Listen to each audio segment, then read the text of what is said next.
శ్రీ సచ్చిదానంద సద్గురు సాయినాథ్ మహారాజ్ కే జై. శ్రీ సచ్చిదానంద సద్గురు అలివేలు మంగమ్మ సహిత భరద్వాజ మహారాజ్ కే జై. శ్రీ సచ్చిదానంద సద్గురు నాంపల్లి బాబా మహారాజ్ కే జై.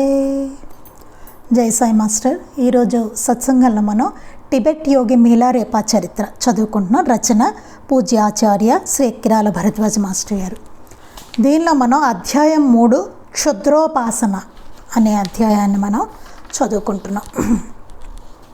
మనం నిన్న సత్సంగంలో ఏం చెప్పుకున్నామంటే, ఇంకా తల్లి వీళ్ళ ఆస్తి వాళ్ళు తీసేసుకోవడం జరుగుతుంది, ఇతని పిన్ని బాబాయిలు. అప్పుడు తల్లి ఏం చేస్తుందంటే, ఇంకా తట్టుకోలేక ఆవిడ ఒక విందు ఏర్పాటు చేసి బంధువులందరినీ పిలిచి, పిన్ని బాబాయిలు వాళ్ళని కూడా పిలిచి అందరికీ చక్కగా భోజనం అది పెట్టి నెమ్మదిగా అందరి దగ్గర ఆ తండ్రి రాసిన ఇది ఉంటుంది కదా, మరణ శాసనం వీలునామా ఏదో ఉంటుందో అది చదివిస్తుంది. ఈమె అన్నగారి చేత చదివిస్తుంది అనమాట.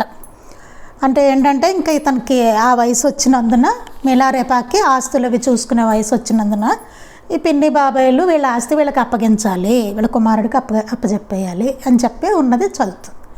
వాళ్ళేమో ససేమిరా ఒప్పుకోరు పిన్ని బాబాయిలు. ఆవిడ చాలా మర్యాదగా చెప్తుంది, చాలా కృతజ్ఞతలు, ఇన్నాళ్ళు మా ఆస్తిని సంరక్షించారు అలా చెప్తుంది తప్ప, పాపం ఆవిడ మమ్మల్ని బాధ పెట్టేశారు, మమ్మల్ని గెంటేశారు, మాకు తిండి లేదు వీళ్ళ వలన ఇట్లా ఏమీ అంతే, ఎందుకంటే ఆస్తి జాగ్రత్తగా తీసేసుకుందాం మనం, వాళ్ళతో ఎందుకు గోలన్న ఉద్దేశంతో ఆవిడ పాపం సామరస్యంగా అట్లా చెప్తుంది. వాళ్ళు ఇంకా వినకుండా నిరాకరిస్తారనమాట. ఏం లేదు, మాదే ఆస్తి, మాదే. పైగా అబద్ధాలు కూడా చెప్పడం మొదలు పెడతారు. ఏమంటారంటే, మా ఆస్తే మీ నాన్నకి ఇచ్చాము, అది అదే నీ భర్తగా తీసుకున్నాడు, మాదే అది అని చెప్పేసి ఇంకా వాళ్ళు వచ్చేస్తారు. మిగతా కొంతమంది వాళ్ళకి లోబడిన వాళ్ళు కొంతమంది ఉంటారు కదా, అట్లాంటి వాళ్ళు వాళ్ళతోటి ఉంటారు బంధువర్గంలో. పాపం వీళ్ళని చూసి కొంతమంది జాలి చెందుతారు. అలా ఉంటుంది పరిస్థితి. అట్లా ఉన్న టైంలో ఇంకా వాళ్ళు ఇవ్వనని వెళ్ళిపోయేసరికి ఈవిడికి చాలా బాధ వస్తుంది, బాధపడుతుంది. ఏడ్చి ఇంకా అసలు సొమ్మిసెళ్ళిపోయేంత పరిస్థితి వచ్చేస్తుంది ఆవిడకి. వచ్చేసి ఇంకా చివరికి ఆ తల్లి ఏం చెప్తుందంటే, మిలారెపాతోటి నువ్వు వాళ్ళని ఎలాగైనా నాశనం చేయాలి అని చెప్తుంది. చెప్పి ఏమంటుందంటే, వాళ్ళందరూ వాళ్ళకి వెనకాల కొడుకులు, వాళ్ళ బలవంతులు ఉన్నారు, బాగాను ఖండబలం కలిగిన వాళ్ళు ఉన్నారు, నువ్వు వాళ్ళని ఎదుర్కోలేవు, అందుకని నువ్వేం చేస్తావంటే క్షుద్ర విద్యలు నేర్చుకుని వాళ్ళని నాశనం చేసి అని చెప్పి కొంచెం డబ్బు అది ఇచ్చి క్షుద్ర విద్యలు నేర్చుకురమ్మని పంపిస్తుంది. గురువు దగ్గరికి వెళ్ళి నేర్చుకురమ్మని పంపిస్తుంది. ఇతను బయలుదేరి దంగ్తాంగ్ అనే చోట ఆత్మజ్ఞానం అనే పేరు గల ఒక సత్రంలో బస చేస్తాడు. చేసి ఈ మిలారెపా లాగానే ఎవరైనా ఈ విద్యలు నేర్చుకునేవాళ్ళు, ఈ మంత్ర విద్యలు నేర్చుకునేవాళ్ళు ఎవరైనా తోడవుతారేమో అని వేచి చూస్తే అక్కడే ఒక 5 కుర్రాళ్ళు తోడవుతారు. వాళ్ళంతా కూడా క్షుద్ర విద్యలు నేర్చుకోవడానికి ఎంతో ఉత్సాహంగా బయలుదేరిన వారే. వీళ్ళందరూ కలిసి వెళ్ళాలని నిశ్చయించుకుంటారు. అందరం కలిసి వెళ్దాం ఈ క్షుద్ర విద్యలు నేర్చుకోవడానికి అని చెప్పి నిశ్చయించుకుంటారు. ఇక్కడి నుంచి మనం చదువుకుందాం తర్వాత ఏమైందో. అయితే నాతో పాటు వచ్చిన మా అమ్మగారు వారిని పక్కకు తీసుకొని పోయి, నేను సోమరిపోతునని వారిని నమ్మించి, నేను శ్రద్ధగా అభ్యసించేటట్లు చూడవలసినదని, అవసరమైతే దండించడానికి కూడా వెనకాడవద్దని చెప్పింది. ఈ మిలారెపాతో పాటు తల్లి కూడా వచ్చిందటండి. వచ్చి ఆవిడ ఏం చేసిందిట, ఆ తల్లి వాళ్ళని పక్కకి తీసుకెళ్ళిందట. మిగతా 5 తోడయ్యారు కదా, వాళ్ళని పక్కకి తీసుకెళ్ళి ఏం చెప్పిందట, నా కొడుకు ఉత్తి సోమరబోతు, అసలు ఏం మాట వెండు, ఇతను శ్రద్ధగా అన్ని విద్యలు నేర్చుకునేలాగా చూడండి, అవసరం అయితే 4 దెబ్బలైనా వేయండి, దండించండి, కానీ వాడు మాత్రం విద్య నేర్చుకోవాలి అని చెప్పి వాళ్ళతో చెప్పిందట. మాతో పాటు కూడా అమ్మ కొంత దూరం వస్తూ మేము మజిలీ చేసిన చోటల్లా మాకు తాగడానికి బీరు ఇస్తూ వచ్చింది. ఆ తల్లి కూడా వీళ్ళతో పాటు కొంత దూరం వచ్చింటే వీళ్ళు ఎక్కడెక్కడ ఆగితే అక్కడ బీరు తాగడానికి ఇస్తూ వచ్చింట. అయితే ఆమె మమ్మల్ని వదిలి వెళ్ళవలసి వచ్చినప్పుడు నన్ను విడిచిపోతున్నందుకు దుఃఖిస్తూ దుఃఖంతో నిండిన కంఠంతో మనమున్న స్థితిని బాగా జ్ఞాపకం పెట్టుకొని కృషి చేయి. ఆ ద్రోహులపై పగ తీరేటట్లు నీవు తయారు కావాలి. నీ తోటి వారంతా కేవలం కీర్తి కోసమే విద్యలు నేర్చుకుంటున్నారు, కానీ నీకది ముఖ్య అవసరం అని చెప్పిందిట. తల్లి ఏం చెప్పిందిట, ఇంకా ఈ కొడుకుని విడిచి ఆవిడ వెనక్కి వెళ్ళిపోయేది వస్తుంది. అంటే మొత్తం చివరి వరకు ఆవిడ వెళ్ళలేదు కదా, సగం దూరం ఆవిడ వచ్చిందనమాట. వచ్చి ఇంకా వదిలేసే టైం వచ్చినప్పుడు ఆవిడకి చాలా దుఃఖం వచ్చింట. కొడుకుని పాపం వదిలి ఉండాల్సి వస్తున్నందుకు దుఃఖిస్తూ దుఃఖంతో నిండిన కంఠంతో చెప్పింట, మనమున్న పరిస్థితిని బాగా జ్ఞాపకం పెట్టుకుని కృషి చేయి అని చెప్పింట. అంటే మరి వీళ్ళ పరిస్థితి చాలా దయానీకంగా ఉంది కదా, దానికి మన పరిస్థితిని గుర్తుపెట్టుకో. వాళ్ళు ఎలా మనల్ని మోసం చేశారో, ఎట్లా ఉన్నామో, మనల్ని ఎలా చేశారో గుర్తుపెట్టుకొని వాళ్ళని నాశనం చేయడానికి బాగా కృషి చేయి, విద్య బాగా నేర్చుకో. ఆ ద్రోహులపై పగ తీరేటట్లు నీవు తయారు కావాలి. మన ఎవరైతే మోసం చేశారో ఆ ద్రోహులు, వాళ్ళ మీద పగ తీర్చుకోవాలి, అట్లా నువ్వు తయారవ్వాలి అని చెప్పింట. నీ తోటి వారంతా కేవలం కీర్తి కోసమే విద్యలు నేర్చుకుంటున్నారు. నీతో ఉన్న వాళ్ళందరూ వాళ్ళు పేరు రావడం కోసమే విద్యలు నేర్చుకుంటున్నారు, కానీ నీ పరిస్థితి వేరు. నీ లక్ష్యం ఏంటో నువ్వు గుర్తుపెట్టుకో అని చెప్పిందిట. కానీ నీకు అది ముఖ్యం, అవసరం. నీది ఏదైతే ఉందో నీకు అది చాలా అవసరం అని చెప్పిందిట ఆవిడ.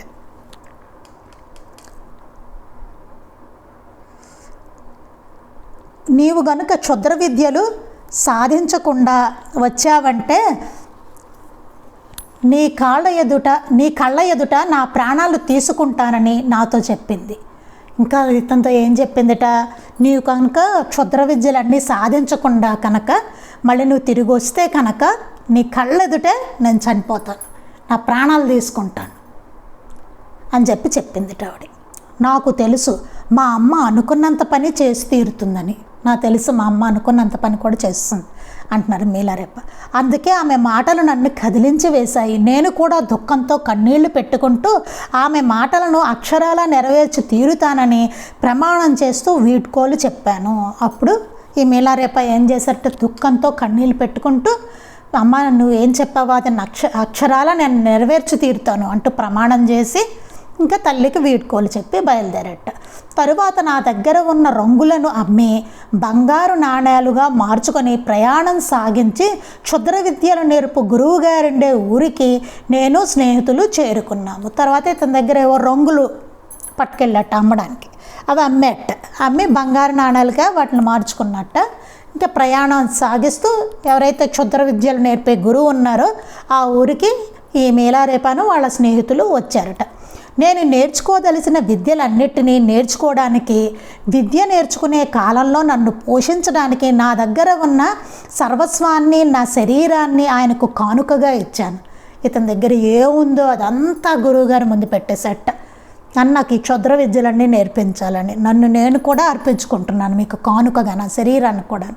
నాకు క్షుద్ర విద్యలు మీరు చెప్పాలని గురువుకి అర్పించేసేట కానుకగా. ఆ గురువుగారు చిరునవ్వుతో నన్ను శిష్యునిగా అంగీకరించారు. ఆ గురువుగారు నవ్వుతూ ఇతన్ని శిష్యుడిగా అంగీకరించారట. 1 సంవత్సరం పాటు మేము విద్యాభ్యాసం చేశాం. నా తోటివారు తాము అప్పటి వరకు నేర్చుకున్న విద్యలతో తృప్తి పడడంతో మా గురువుగారు తలా 1 కోటు ఇచ్చి పంపారు. మిగతా వాళ్ళందరూ మేము నేర్చుకున్న విద్య మాకు చాలు అని వాళ్ళు తృప్తి పడ్డారు. వాళ్ళందరికీ తలో కోటు ఇచ్చేసి వాళ్ళు పంపించేశారట గురువుగారు. అయితే అప్పటి వరకు నేను నేర్చుకున్న విద్యలన్నీ గొప్పవని స్ఫురింపజేసే పేర్లను కలిగి ఉన్నప్పటికీ అవన్నీ నేను వచ్చిన పనిని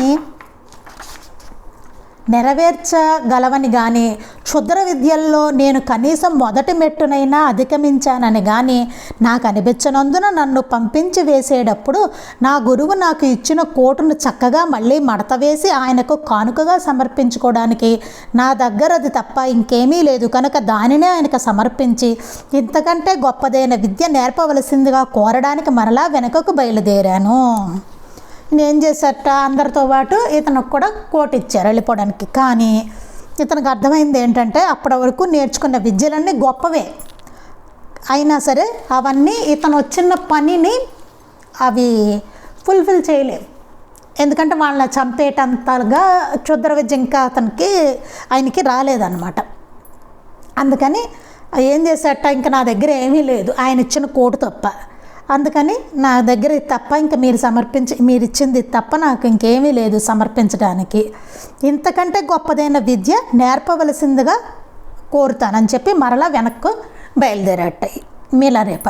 నేను తిరిగి ఆయన ఇంటికి వెళ్ళేటప్పుడు త్రోవ పొడుగున పేడను ప్రోగు చేసుకుంటూ ఇంటికి చేరి తోటలోని మొక్కలన్నిటికీ చక్కగా ఎరువులు వేసి పాదులు చేశాను. ఈ వెళ్ళేటప్పుడు ఆ గురువుగారింటికి వెళ్ళేటప్పుడు ఏం చేసేట, త్రోవ పొడవున పేడ పోగు చేసుకున్నట్ట, పోగు చేసి ఇంటికి తీసుకెళ్ళట గురువుగారింటికి. తోటలోని మొక్కలన్నిటికీ వాటిని ఎరువుగా వేసి పాదులు చేసేట. నేను చేసే పనినంతా కిటికీలో నుండి ఆయన చూస్తూ, ఒక విద్యార్థి ఎదుట నేను ఎంతో ప్రేమ వాత్సల్యం కలవాడనని, కష్టపడి పనిచేస్తానని నన్ను గురించి ప్రశంసించినట్లుగా తెలుసుకున్నాక నాకెంతో ఉత్సాహం కలిగింది. ఆ గురువుగారు ఇదంతా చూసేట, కిటికీలో నుంచి ఇతను పేడ వేయడము, చక్కగా మొక్కలు చేయడం అదంతా చూసేట, పాదులు వేయడం ఇదంతా చూసి ఆయన చాలా ఆనందపడి పక్కనే ఒక శిష్యుడితోటి, ఈ విద్యార్థి ఎంతో ఎదుట నేను ఎంతో ప్రేమ వాత్సల్యం ఉన్నవాడు, కష్టపడి పనిచేస్తాడు అని చెప్పి బాగా ప్రశంసించాట. ఆ విద్యార్థి ద్వారా, ఆ పక్క శిష్యుడి ద్వారా ఇతను తెలుసుకున్నాడు అనమాట మీలారేప. నా గురువు ప్రేమతో నన్ను పలకరించి నేను ఇంకా ఏం నేర్చుకోవాలనుకుంటున్నానో అడిగాక నా కుటుంబ కష్టాలన్నీ ఆయనతో ఏకరవు పెట్టాను చెప్పాట. మొత్తం నువ్వేం నేర్చుకోవాలనుకుంటున్నావు అని అడిగారట ఆయన. అడిగేసరికి ఇది నా పరిస్థితి, ఇట్లాగా అసలు ఎందుకు వచ్చాను అని చెప్పి అన్నీ చెప్పాడు. దానితో ఆయన మనస్సు కరిగి నా పట్ల జాలితో నిండింది. ఆయన మనసు కరిగిపోయింట, అయ్యో ఇంత కష్టపడ్డా, ఇంత మోసం చేశారా వాళ్ళందరూ అని చెప్పి మనసు కరిగిపోయి తన పట్ల జాలి వచ్చింట. ఎంతో విలువైన కానుకలు సమర్పించిన వారికి కూడా ఇంతకంటే గొప్ప విద్యలు నేర్పడానికి నిరాకరించారని చెబుతూనే నా అభ్యర్థనను ఆయన అంగీకరించారు. ఎంతో గొప్ప గొప్ప కానుకలు చాలామంది నాకు సమర్పించారు, అయినా సరే నేను గొప్ప విద్యలు వాళ్ళకి చెప్పడానికి నిరాకరించాను, కానీ నీకు మాత్రం నేను చెప్తాను అని చెప్పారట. అయితే ఆయన కూడా జాగ్రత్త పడ్డారు. నేను చెప్పిన కథ నిజమో కాదో తెలుసుకోవడానికి ఆయన నా స్వగ్రామానికి ఒక మనిషిని పంపించి అతను తిరిగి వచ్చి అంతా నిజమేనని చెప్పాక నన్ను పిలిపించి, అప్పుడు ఏం జరిగిందిట, ఆయన కూడా జాగ్రత్త పడ్డారట. గబుక్కుని చెప్పేలేదు తన మాటలు నమ్మేసి ఆ గురువుగారు ఆయన ఏం చేశారట, ఒక మనిషిని పంపించారట ఊళ్ళో, అసలు ఇతను చెప్పిందంతా నిజమేనా నువ్వు కనుక్కునరా అని చెప్తే అతను వెళ్ళి కనుక్కొని వచ్చి అంతా నిజమే, ఇట్లా జరిగింది ఇతనికి అని చెప్పారు. అప్పుడు మీలారేపాన్ని పిలిపించి నాతో తగిన కారణం లేకుండా క్షుద్ర విద్యలు నేర్చుకుని మూర్ఖంగా ప్రవర్తిస్తావేమోనని ఇంతవరకు నా తెలిసిన విద్యలను నీకు నేర్పలేదు. నువ్వు కారణం లేకుండానే క్షుద్ర విద్యలు నేర్చుకుని మూర్ఖంగా నువ్వు చేస్తావేమోనని చెప్పేసి నేను ఎంతవరకు అట్లాంటి విద్య నీకు నేర్పలేదు. నీ పరిస్థితి పట్ల నాకు సంతృప్తి కలిగింది కనుక ఇప్పుడు అన్ని విద్యలను నీకు నేర్పిస్తాను. ఇప్పుడు నీవు పై విద్యలు నేర్చుకోవడానికి సాంగ్ లోయలో ఉన్న పూర్వ విద్యార్థి దగ్గరకు వెళ్ళవలసి ఉంది. అతను గొప్ప తంత్ర శాస్త్రవేత్త, వడగళ్ల వానను సృష్టించి వాటిని తన వేళ్ల చివరలతో ఎటు పడితే అటు నడపగల సమర్థుడు. నేనేం చెప్పారట, ఈ పై విద్యలన్నీ నువ్వు నేర్చుకోవడానికి సాంగ్ లోయల్లో నా ఓల్డ్ స్టూడెంట్ ఒక అతను ఉన్నాడు, పూర్వ విద్యార్థి ఒక అతను ఉన్నాడు, అతని దగ్గరికి వెళ్ళు. అతను గొప్ప తంత్రశాస్త్రవేత్త, వడగళ్ల వాళ్ళను సృష్టిస్తాడండి. సృష్టించి తన వేళ్ల చివరతో ఎటు పడితే అటు నడపగల సమర్థుడు. ఆ వేళ్ల చివరలతో అది ఎటు పడాలని నడిపేస్తాడు వడగళ్ల వానని. చూడండి, ఇట్లాంటి శక్తులు కూడా ఉన్నాయి, చేయొచ్చు ఇట్లాంటివి కూడా. అంటే ఛాన్స్ ఉందన్నమాట అండి. అతనికి ఇవ్వడానికి అవసరమైన కానుకలను ఒక సిఫారసు ఉత్తరాన్ని ఇస్తాను. అక్కడికి త్రోవ చూపడానికి నా కొడుకును వెంట పంపుతున్నాను చెప్పారట. నీకు అతనికి ఇవ్వడానికి కావాల్సిన కానుకలు అన్నీ నేను ఇస్తాను, నీకు సిఫార్సు ఉత్తరాన్ని కూడా ఇస్తాను, నీకేమో దారి చూపడానికి నా కొడుకును పంపుతాను అని చెప్పాడు ఆ గురువుగారు. ప్రాణాలు తీయడం, నాశనం చేయడం నేర్చుకోవడానికి నా దగ్గరకు వచ్చిన వాళ్ళను అతని దగ్గరకు పంపిస్తాను. ఈయన అవి చెప్పరట, ప్రాణాలు తీయడం, ఇతరులను నాశనం చేయడం అలాంటివి ఏం చెప్పరట. ఎవరైనా అలా వస్తే అతను చెప్తాడు అతని దగ్గరికి వెళ్ళండి అని పంపించేస్తాడు. వడగళ్ల వానను కురిపించడం నేర్చుకోవడం కోసం ఎవరైనా అతని దగ్గరకు వస్తే నా దగ్గరకు పంపుతాడు. వడగళ్ల వానను కురిపించడం అనే దానికి ఎవరైనా అతని దగ్గరికి వస్తే ఇక్కడికి పంపుతాడట. ఈ విధమైన ఒప్పందం మా ఇద్దరి మధ్య ఉంది. ఆ శిష్యుడు ఈ గురువుగారి మధ్య ఒప్పందం ఉందిట. అది అందుచేత నువ్వు అతని దగ్గరకు వెళ్ళు అని చెప్పి తన కొడుకును నాతో పంపారు. కొత్త గురువుగారింటికి చేరగానే నన్ను ఆయన ఎంతో సంతోషంగా ఆహ్వానించి ఒక గుహలో ఉండి విద్యలను అభ్యసించాలని, కనుక పటిష్టమైన ఒక చిన్న గుహను నిర్మించుకొనమని నన్ను ఆదేశించారు. ఆయన బా గురువుగారి దగ్గర నుంచి వచ్చావా నేర్చుకోవడానికి ఇది ఏదని చెప్పేసి చాలా ఆనందించట్టు. ఆయన కొత్త గురువుగారు ఆనందించి ఒక గుహలో ఉండి విద్యలన్నీ అభ్యసించాలి కాబట్టి ఒక గట్టి గుహను నిర్మించుకో అని చెప్పారట. అది పూర్తయ్యాక దూరంగా ఉండి వినాశనం చేయగల విద్యలను అభ్యసిస్తూ 15 రోజులు గడిపాను. అది పూర్తయింది ఆ గుహ. తర్వాత ఆ వినాశనం చేయగల విద్యని నేర్చుకుంటూ 15 రోజులు గడిపేట. ఆ సాధన పూర్తవుతుండగా నాకు ఒక దేవత దర్శనమిచ్చి రక్తసిక్తమైన 35 తలలను నా కాళ్ళ ముందు పడేసింది. ఆ సాధన పూర్తవుతుండగా ఒక దేవత దర్శనం ఇచ్చి రక్తంతో నిండిపోయిన 35 తలలు ఈ మేలారేప కాళ్ళ ముందు పడేసిందిట. మరునాడు ఉదయం నా గురువు నా దగ్గరకు వచ్చి ఇంకా 2 వ్యక్తులను బలి ఇవ్వాలని, వారిని కూడా చంపాలనుకుంటున్నానో లేదోనని నన్ను అడిగారు. తర్వాత ఆ గురువుగారు వచ్చి బలిలు ఇవ్వాలట వీటికి, ఈ శక్తులకి. అందుకని ఇంకా 2 వ్యక్తుల్ని బలి ఇవ్వాలి, మరి 2 వ్యక్తులను బలివ్వాలి, వారిని కూడా చంపాలనుకుంటున్నావా లేదా అని అడిగారట. మిగిలిన 2 మా పిన్ని బాబాయిలే కనుక నా పగ తీర్చుకుంటున్నప్పుడు వారు పడే దుఃఖాన్ని కళ్ళారా చూడాలని ప్రాణాలతో ఉండదలచాను. తరువాత నా పగను ఎలా తీర్చుకున్నానో ఇప్పుడు వివరంగా చెప్తాను. అది చచ్చిపోయిన బలిచ్చిన తలలన్నీ ఎవరివంటే వీళ్ళ బంధువులు. ఆ 30 తలకాయలు వచ్చి పడ్డాయి చూడండి, అంతమందిని చంపాడు క్షుద్ర విద్యతోటి. ఇక్కడుండి అక్కడ వాళ్ళందరినీ చంపేశాడు క్షుద్ర విద్యలతోటి.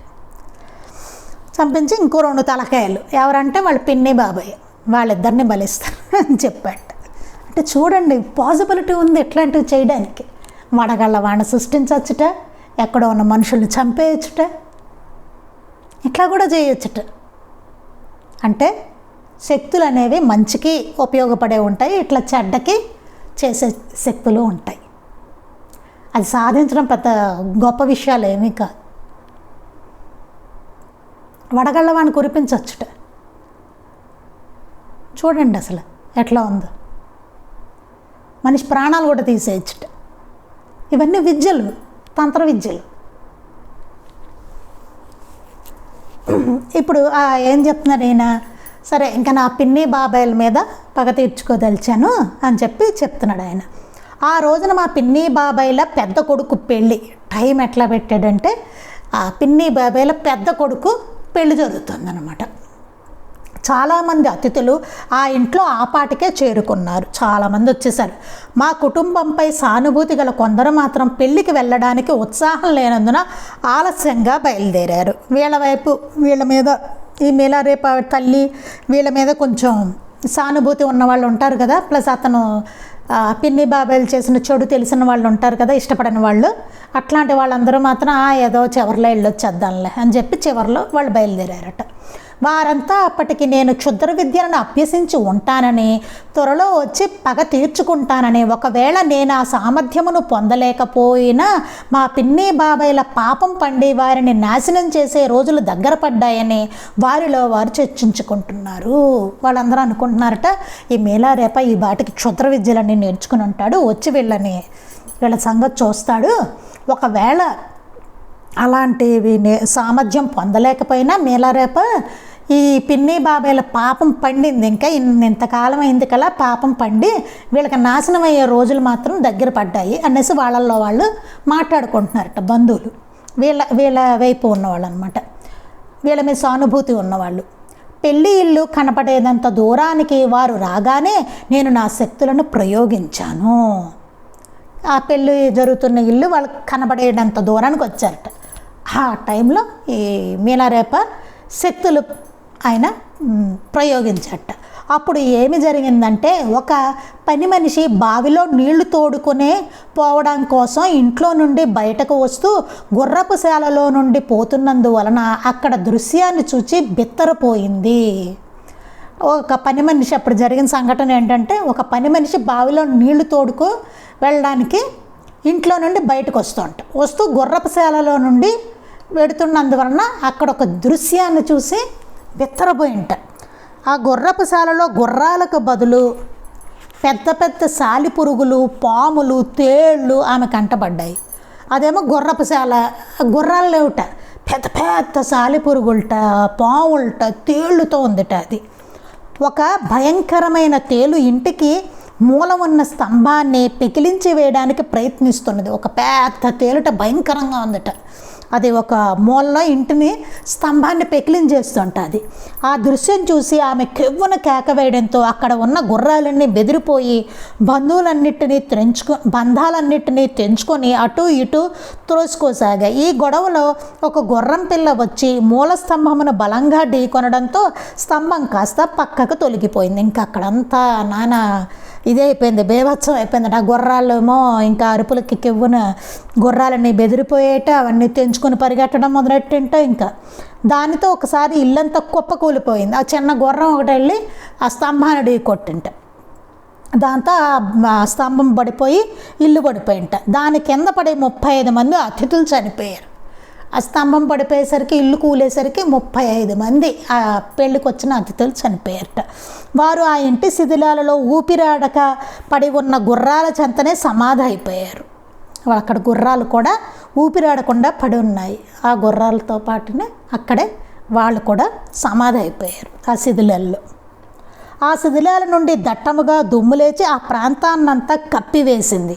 ఇల్లు కూలే శబ్దము ఈ వినాశమునకు ప్రత్యక్ష సాక్షిగా మిగిలిపోయిన పని మనిషి వేసిన కేకతో దగ్గరలో ఉన్న ఇంట్లో నుండి పేట బయటకు వచ్చింది.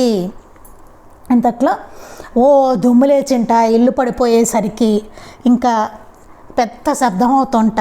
ఆ వినాశనం అంతా ప్రత్యక్షంగా చూసిన అమ్మాయి ఆ పని మనిషి పెద్ద కేకేసిందిట. పని మనిషి ఇంకా వేసేసరికి పక్కన ఆ ఇంట్లో నుండి పక్కింట్లో పేట బయటకు వచ్చింది. పేట అంటే ఈమె ఇలా రేప చెల్లులు.